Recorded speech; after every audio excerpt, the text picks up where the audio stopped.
All right, we are live. What is going on? So, lots of UFO stuff in the news today. I've gotten numerous people that know me sent me this 60 minutes video and saw the recent Tucker Carlson video too. Numerous people that know me sent me this 60 minutes video and the boom. I'm on the other stream on the other thing.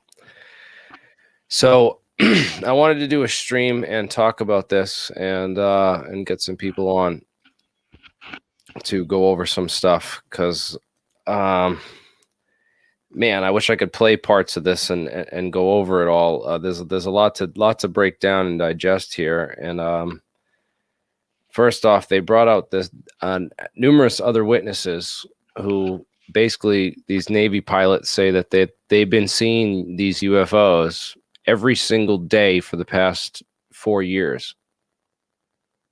They started like more often, like more and more frequent, and now they see them like every single day. And it's like that's according to them, that's the new narrative that's being pushed forward, is that that it's UFOs, that there's video, and it's all about the videos, and it's all about, none of it's about technology or our own engineering programs or our own, what might exist out there in the science realm.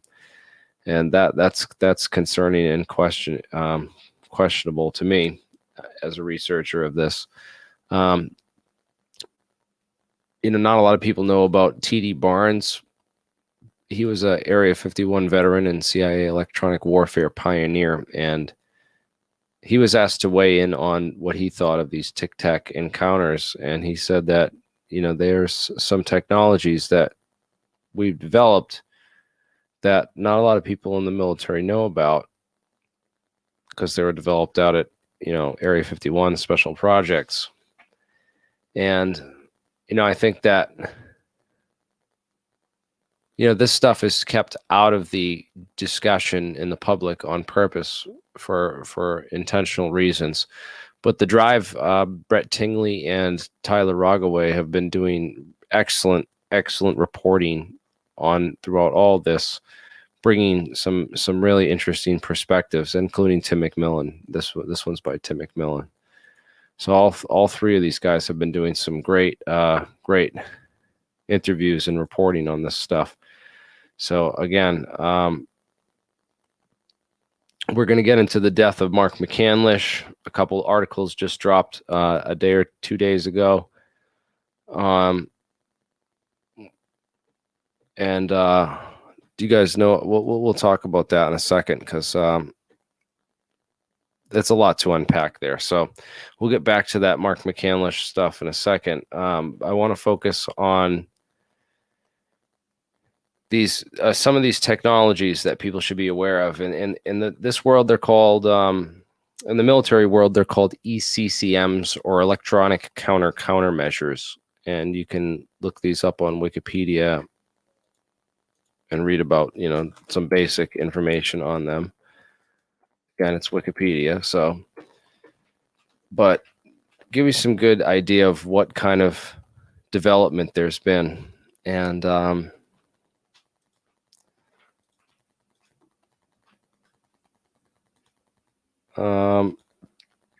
in that world. So yeah, so in any case, I'm not even showing my screen. There we go. So they're electronic countermeasures. So sorry, I wasn't even showing. So Tyler Rogaway, this is the thing. This is the article right here on thedrive.com, so people can check that out.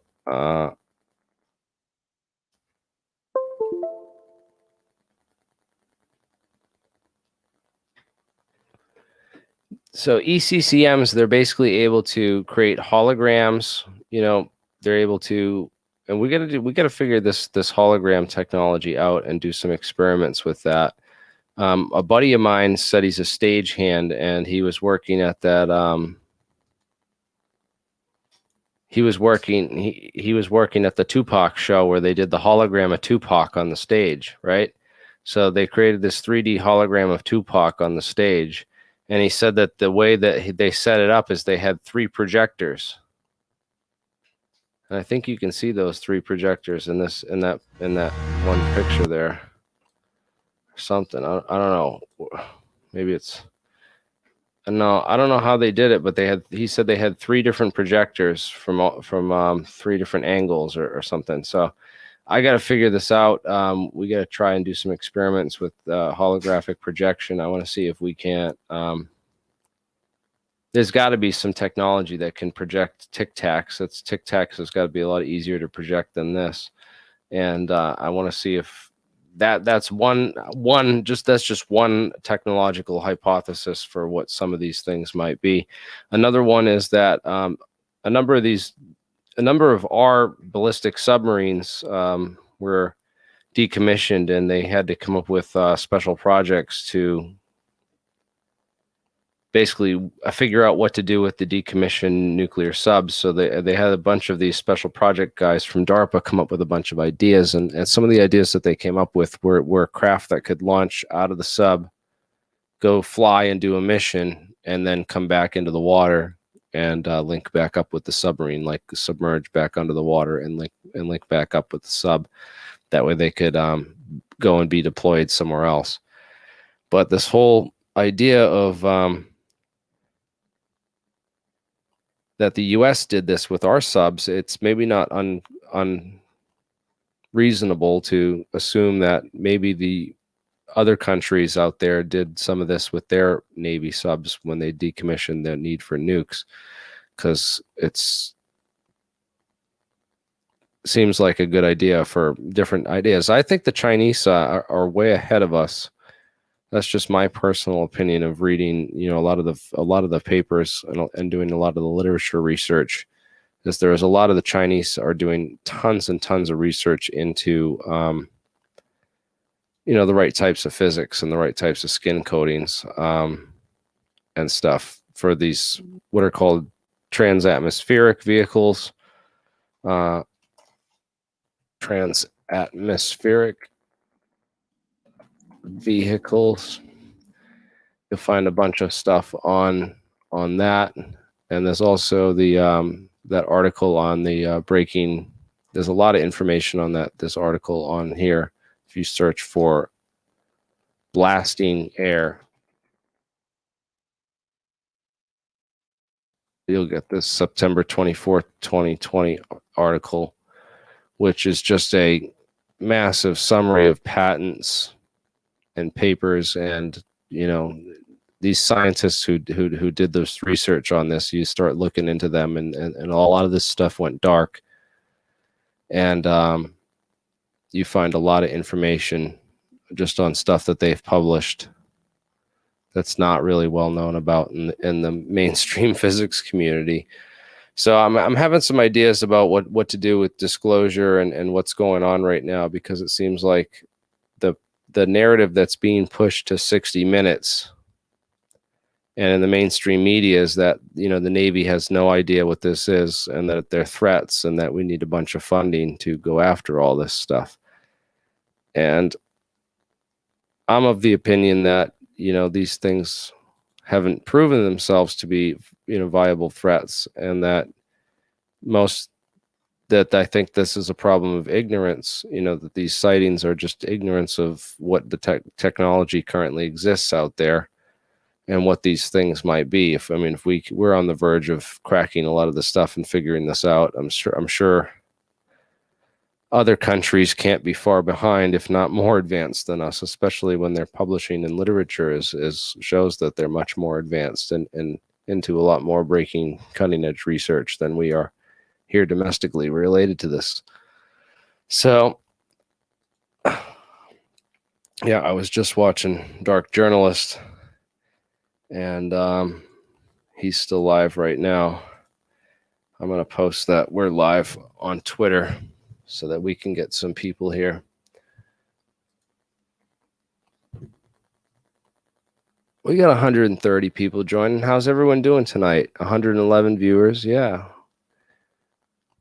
How's everyone doing? Yeah, there's a bunch of wild patents out there. That article on the Drive, the blasting air, has just tons and tons of patents linked. All those blue things are links. So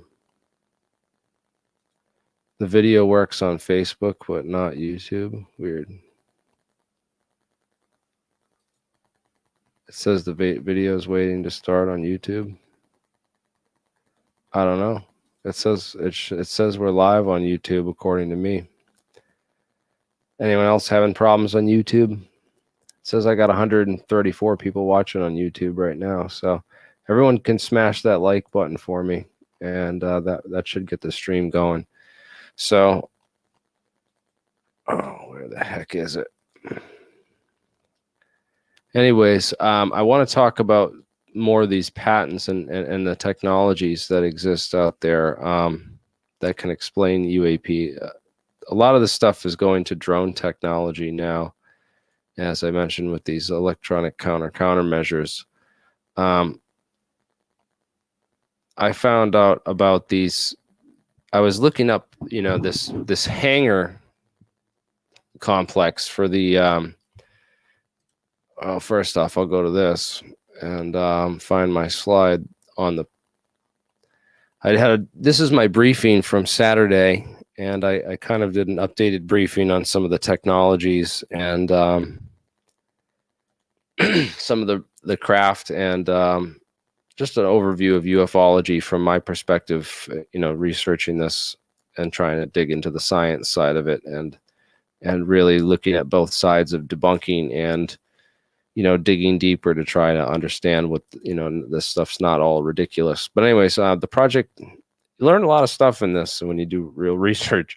Project Echo, August 1960, and this Pageo satellite, they launched these very spherical satellites and these balloons. So there's a ton of classified research into balloons that goes back, decades. But one of the things about these satellites and these balloons is that I found out that the tests were done in this place in North Carolina, and I looked that up to see what where this dirigible hangar was, and I found it, this giant dirigible hangar where this is where this Pageos thing was built and launched from, presumably, right? So this is in North Carolina, in Elizabeth City, actually. And this company that's currently there is this TCOM Corporation. So I started digging into this, and I found this, and I wanted to share it because I thought it was just interesting. It may not be like completely UAP related, but it says that their applications include air defense, aircraft monitoring, electronic monitoring, or ELINT, detection and trafficking of drone and UAV craft, anti-terrorism efforts, and oh shoot, what's up, Jeremiah? Jeremiah's in the chat, and Sean's here, but I don't hear his mic working. Yeah, and right here. I was just letting you do your thing. Word. Anyone wants to join, I'm gonna be. I might kick you out, but you can. I'm gonna drop the link right there if you guys want to join up, because I see some people that may not have the link that want to join. But detection and tracking of drone and UAV craft, anti-terrorism efforts, and long-range UAV control and monitoring. I just want to show this video real quick, and this video is quite interesting. Let me know if you can hear it okay.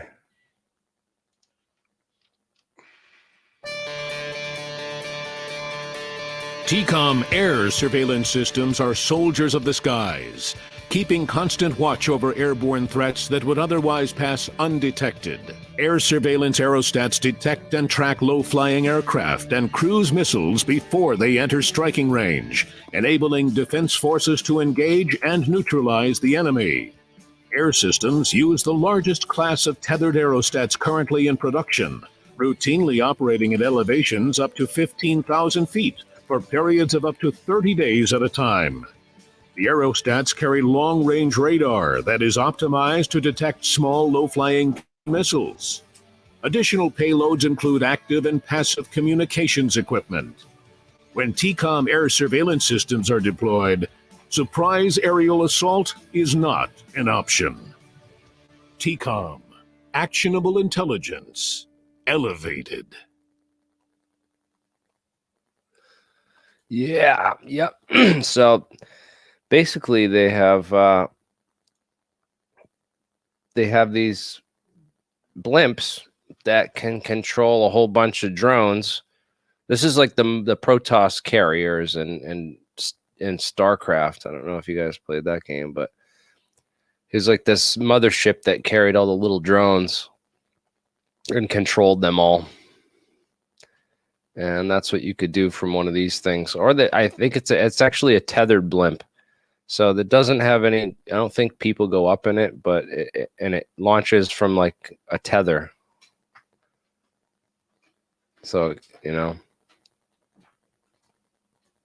it has to be like tethered to the ground, but it's good for air surveillance. I don't know how you deploy it. I'd like to see more information on like how it's rolled out. Does it fly to its destination and you just move this truck thing that links up on it? I'm curious to know more. Maybe we'll email them and ask them to do an interview and talk more about this thing. That'd be a cool field trip to go down here and check that out. Down in North Carolina, buddy. That's where my friend's from. But anyways, I thought that was a cool other blimp thing. But these electronic warfare technologies, I'm curious what these things are.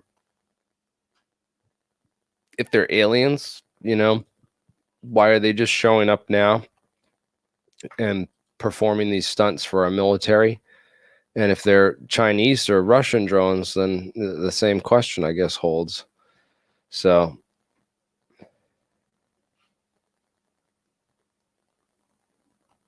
the video errored out on me. Weird. People having problems, dude, with this video.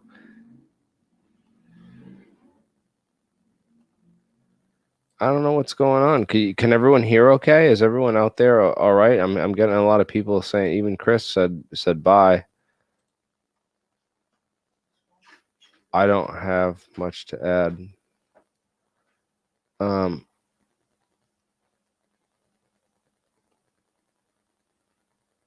Yeah, but you guys can hear this, right? All right, so everyone, it's going live. I don't know why some people are saying they're having errors and getting kicked off and stuff. This company called Pioneer Rocket Plane was an aerospace design and development company intent on developing affordable manned space flight. The company's most famous for advocating a horizontal takeoff turbojet and rocket-propelled aerial refueled rocket plane concept called the Pathfinder. So yeah, this wasn't very useful, right? Rocket Plane Limited. It quickly became, you know, these companies quickly realized that, you know, that we needed better technology, and that was during the 90s. And that's, if you go through the history of that's when a lot of this technology kind of made that breakthrough. Man, you got to think, like, if they had technology that they recovered from, you know, Roswell, right? You go back to this whole UFO report we have, right? We have technology from Roswell and it went to Battelle and then was, you know, or went to Wright-Patterson and then was seeded out, you know, over the years, you know, seeded slowly into our, you know, modern technology by means of companies like Battelle, and others, a few others. What's interesting, Battelle's running the same, you know, they've got the contract now to build basically these new hypersonic aircraft skins. Yeah, I had a couple patents that were recent from them that were talking about the heat manipulation of like certain plates and like transferring heat somehow. Yeah, these topological materials that can, you know, that heat flows in different directions, and I want to do you have some of those? Can you bring those? You want to bring those up for us, or can you give me patent numbers? I'll look them up. Yeah, I should be able to find it. Hold on. Because I mean, we have a bunch of real stuff that goes back to the 1950s and 60s. You know, Wright-Patterson Air Force Base was doing wind tunnel tests at their, you know, wind tunnel there on all sorts of shaped aircraft and designs, including a number of saucer-shaped designs that were built and tested by a civilian engineer named Alfred C. Loading, who was just like fascinated with saucer-shaped and disc-shaped craft and wanted to just build them. And then there was the Avro car. I've only found an anti-acing one. That's about it. But only two of those were built. Excuse me. But then also we have the ARV, the Alien Reproduction Vehicle, right? So that was the one that was allegedly out there at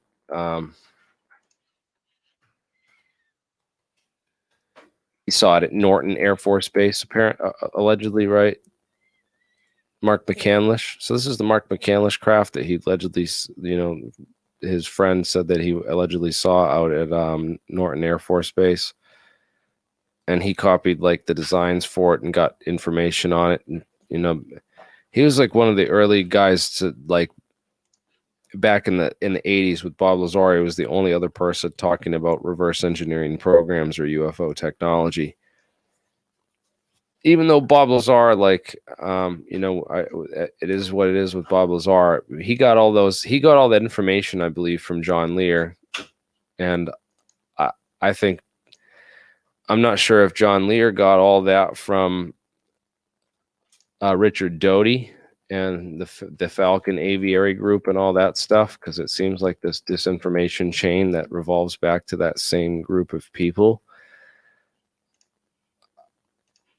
But not to say that this is pure disinformation. This is like disinformation. We're still going to build. We're still in the process of we're going to build and test this summer. Although there's no real theory that, you know, suggests how it will work. It's just an adaptation of what we already know about asymmetric capacitors, and maybe Jeremiah can jump on and kick my ass on this. But I'd like to know more about what he thinks on this subject. But I seem to think that a lot of these things, you know, seem like they're just a waste of, you know, like a hoax or a waste of time, you know, especially this thing that we spent so much time on the last hour of the conference on Saturday, that I just see all these holes in the top, and that's like where you tie the string, you know, that's where you stabilize it from when you tie it off. And I just, you can't see with the cut, when things are cut in video, you know, it's not a continuous shot. And then this thing, you don't really see it taking off and lifting up. You just see it hovering there. You know, they cut right to that hover scene, and then he goes over and shows these, you know, the stick. You know, does he walk around the whole thing with it? There could be a fishing line going right here, and then he goes, you know, it could be the fishing line hanging at three fishing lines from one from each side, and they make this fishing line so invisible. It's like, come on, man. I don't know. And then he says he can't replicate the experiment for Tim unless he comes live and can set it all up. But so what kind of stuff is that? I don't know. It's just, I don't believe it. I'll believe it when I see it. But I think that the technology, from what I've seen, and what these, you know, look up the real stuff. I know for a fact is going on. If you look up supercavitating torpedoes, right? I worked a long day today too, so I'm a little tired. But these supercavitating torpedoes, you know, from 2 years ago, 3 years ago. Supercavitation. Supercavitation is the use of cavitation effects to create a bubble of gas or vapour large enough to encompass an object travelling through a liquid, greatly reducing the skin friction drag on the object and enabling high speeds. A supercavitating object is a high-speed submerged object that is designed to initiate a cavitation bubble at its nose. The bubble extends past the aft end of the object and prevents contact between the sides of the object and the liquid. This separation substantially reduces the skin friction drag on the supercavitating object. Applications of supercavitation include torpedoes and propellers only, though in theory the technique could be extended to an entire underwater vessel. Supercavitating torpedo. During the Cold War, the Soviet Union relied heavily on the submarine fleet to neutralize United States superiority in naval forces. For this reason, it has intensified its efforts to develop an irresistible torpedo to pose a threat to the gigantic naval power of the USA and thereby achieve a balance. As a result of these efforts, the Soviet Union developed the supercavitating torpedo, the Squall, which entered service in 100 I want to see knots some actual videos before of a this thing. hydrojet sustainer kicks in to propel it on the final part of its way to the target. Technically, developing supercavitating torpedo is pretty difficult. The controls of the torpedo must only touch the gas. At 230 miles per hour, touching the water would shear parts off. Moreover, though it's not easy to defend against supercavitating torpedoes, there are some limitations. Controlling the torpedo is limited. Basic gentle turns would work, but no sharp turns. Thrusting and cavitation. I want to see the demonstration of it actually. Like, there's got to be a video. No, it's not.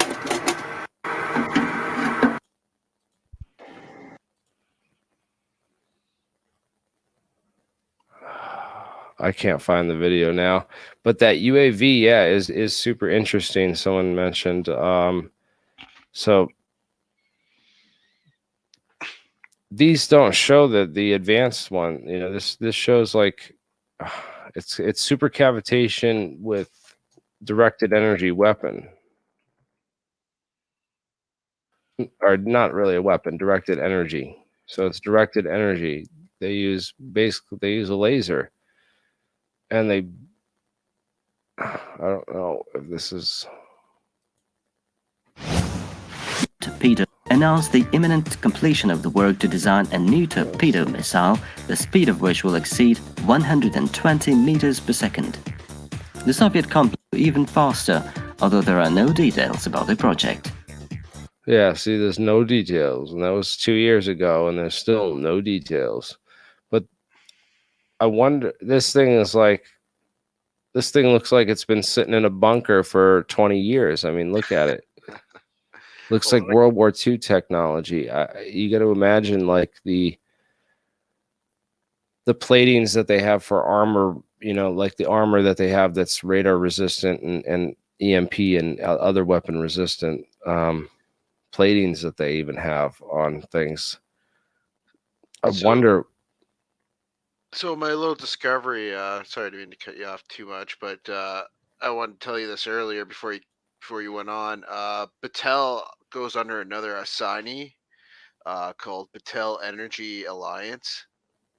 And they, you know, like this patent, for example, a method and apparatus for producing and storing positrons and protons. Like that's pretty heavy duty stuff. Hell yeah, I'll check that out. Send me the link in the private chat. Yeah, that's yeah. I'll just find me a link. Oh, I'm gonna add Hassan to the stream. What's up, dude? Hey, what's going on? I'm driving. Oh, don't crash, man. Yeah, it's all good, man. So it's good hearing from you, man. I've been seeing you've been putting out some really long form videos and really digging deep into the technology. Yeah, we had the APEC conferences, I think, is the way to go with regards to that. We're going to Tesla Tech in Albuquerque in August, which is going to be cool for us to all be able to meet up physically now that COVID's over. And that'll be really cool. But the APEC conference at allpropulsion.com, and the community that we have tried to build and put together of people just on the mission to, you know, reverse engineer and figure out how these things work. I think a gap that needs to be bridged is where you're looking at publicly available information, and you may get the occasional former Battelle, former, you know, Sandia, you know, all these different people that I know that you have had some contacts with. You know, you had just put out the Dark Journalist, his video that he was doing, and he was kind of digging into, you know, latest with the ATIP and Jeremy Corbell and the CIA's disinfo op that they're doing. But I really think what would help move this forward is investigative journalists such as Dark Journalists, among others, that could actually bridge the gap and put you and your team into direct contact with some of these whistleblowers and scientists, because you could make sense of it for the general public and could explain the science, whereas these reporters forever have always been very, very limited, and there's never ever been any actual breakdown of the actual science. I mean, you've got Bob Lazar's laughable explanations, and it's like this guy never ever wanted to talk to actual technically savvy people, except for the one time him and Stanton Friedman were. I think it wasn't even Stanton. Stanton was talking to Jeremy Corbell. Corbell acted like an idiot on that stage because, you know, he just vigorously defends Lazar. But if you were able to speak to him, I don't know what happened to you, man. I hope you come back. He's stream cut while he's driving. Dead zone likely. Went on a bridge or something. Dead zone. He's coming right back.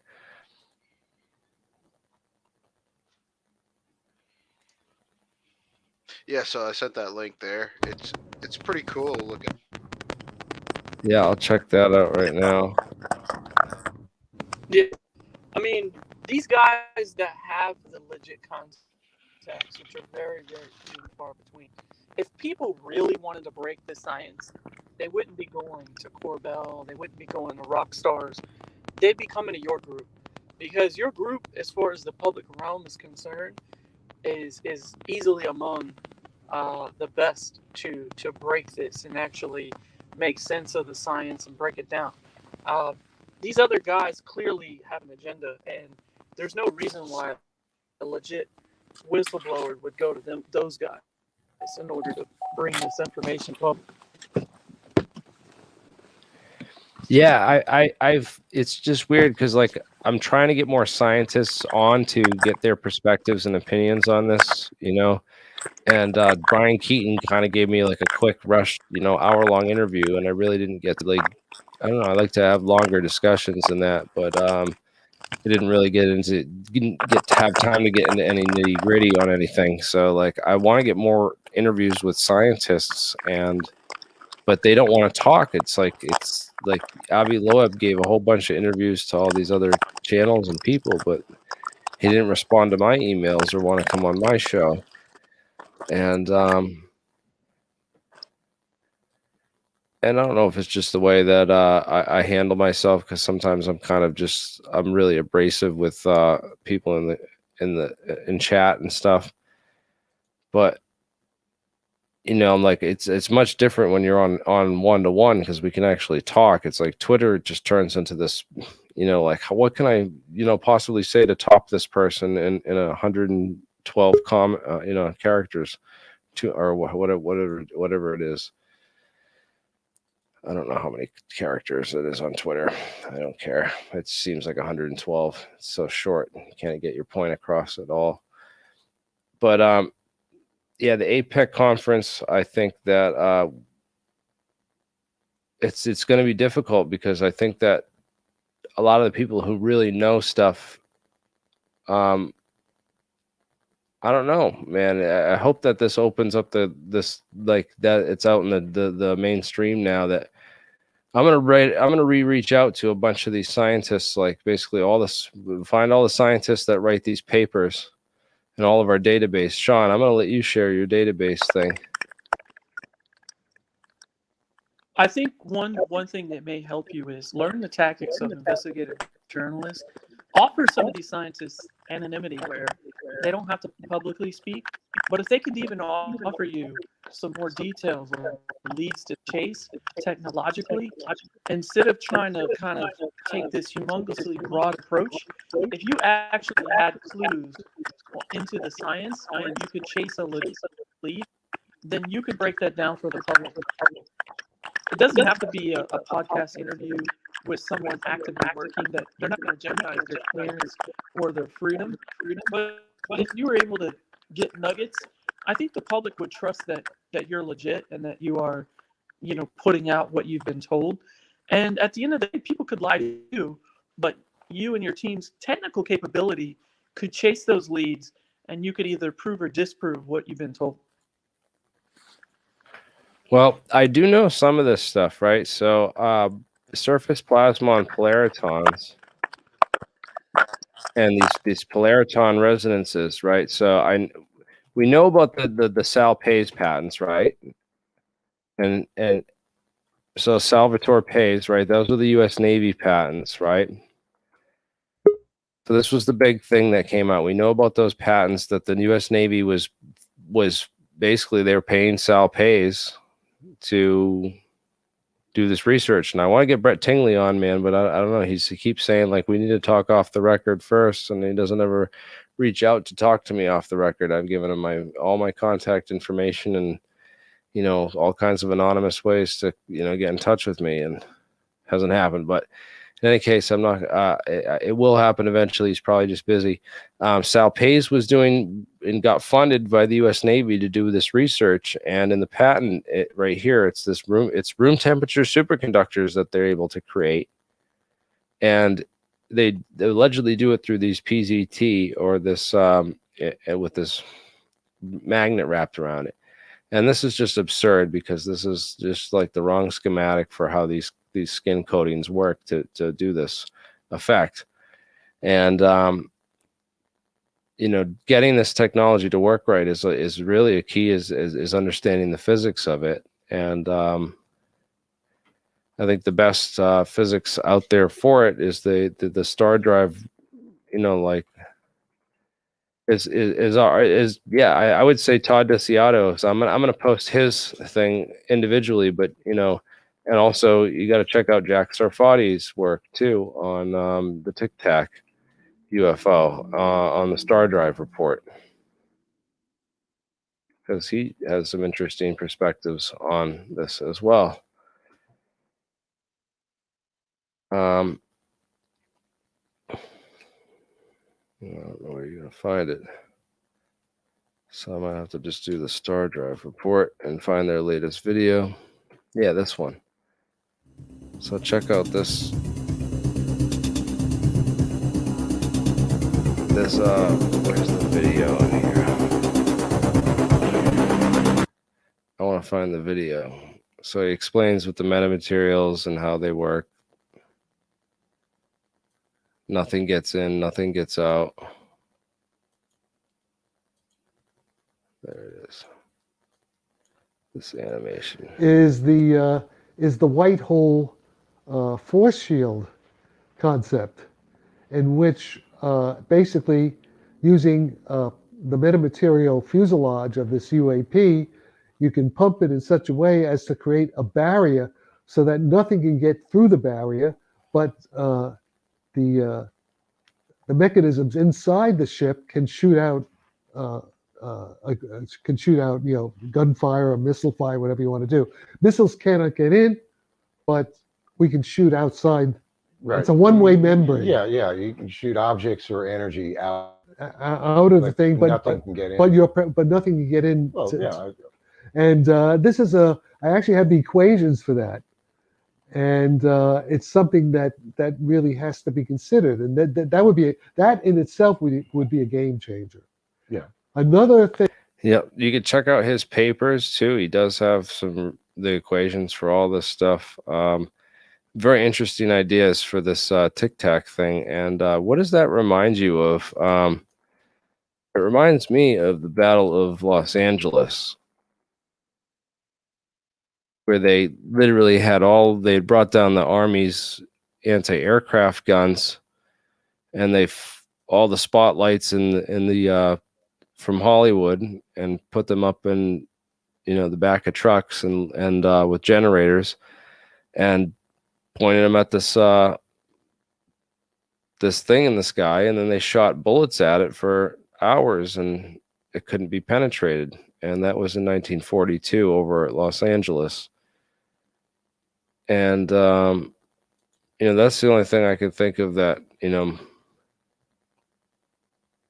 yeah, that's a stretch, but apparently this thing couldn't. They shot at it and nothing could penetrate it. So maybe this stuff exists, and there's some valid explanations for how it works. And we also know that I was searching for, Wright-Patterson Air Force Base, top secret. And, when I searched for that, I found this article right here. And I said, oh, FBI agents investigate stash of Air Force papers. And I found this whole article about, these 1,000 pages of classified information from the Air Force Research Laboratories and the NASIC, National Air and Space Intelligence Center at Wright Air Force Base. And this physicist who brought that stuff home and was, apparently bringing these documents home to his house. And it's interesting. I don't. The details of the case are still sketchy, but turns out he was a member of the ultra-fast photonics research group and researching terahertz and terahertz surface on polaritons. That's what he wrote his PhD on it, and he was enrolled in a postdoc program for electro-optics. And part of it was doing research related to classified information the Air Force was researching. So he was a subject matter expert too, according to what I could find. His LinkedIn account or whatever says that he was a subject matter expert for another company, which is interesting connection. Where's that LinkedIn?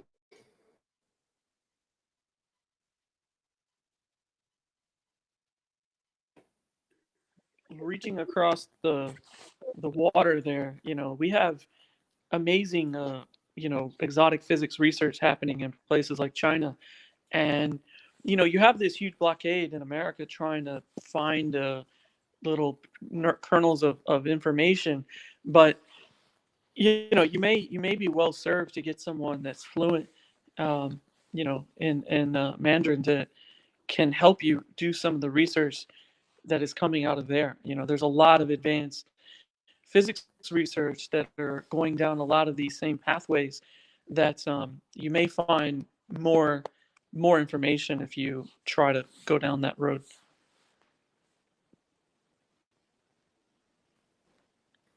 So it's all about these room temperature superconductors and these quantum states.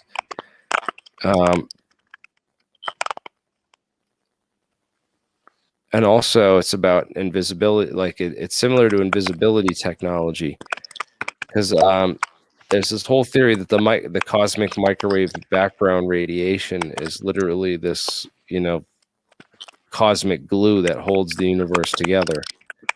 and that if you make yourself invisible to that, you can literally ride on the waves of space-time at that terahertz gap limit.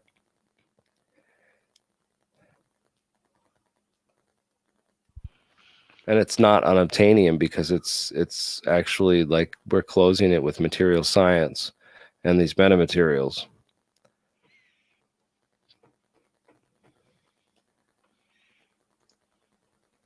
So I think they're purposely messing with my video, dude. This is like 100. I got an error one too, and I had to refresh it. This is crazy. I've never seen it do this or anything like this. It's probably because of what I titled it. They don't want me. They're making a statement to me. They're like, oh, they're going to shut my platform down if I don't push the narrative that the Pentagon's pushing with all this. So let's go talk about some of that stuff, man. Seeing as they want to block me, and we'll talk. We'll dig in deep into this Pentagon stuff. So the Carlyle Group is Carlyle Group. No, I've never heard of them. So the Carlyle Group is a private equity company that specializes in military-industrial complex investments. So they're basically the Wall Street of the military-industrial complex. They're like the intelligence Wall Street side of that, So they got intelligence people that give them, intelligence reports on what to invest in, and then they invest their money in these technologies and liquidate assets and stuff. And one of the companies that they actually bought out was EG&G. Oh, really? Yeah. So if I can find that EG.